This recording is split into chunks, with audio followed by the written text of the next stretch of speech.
Conhecendo Fidget Toy Pop-It. Olá meninas e meninos, tudo bem com vocês?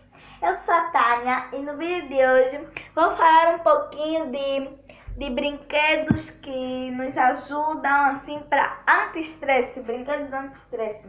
E o brinquedo que eu vou mostrar aqui é o Pop-It, que é um brinquedo também Fidget Toys, que eu tinha mostrado uns Paper Squish, também faz parte.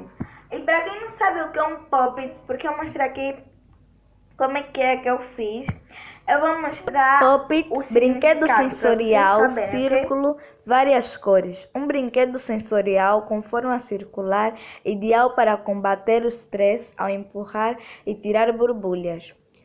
Um entretenimento divertido para aliviar o estresse enquanto treinas o pensamento matemático, o raciocínio e a habilidade de cálculo.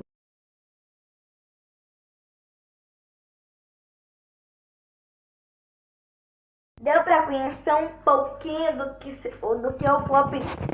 Agora vocês vão ouvir o barulho do Pop-It.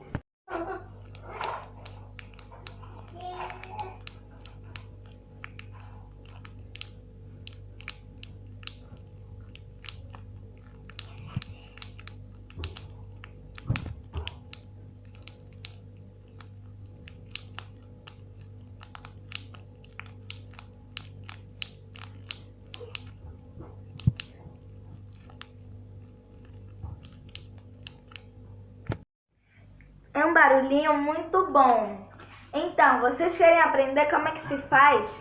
Vocês vão ter que deixar uma meta de 8 likes. Se vocês conseguirem, eu vou ensinar como é que eu fiz esse Pop-It passo a passo.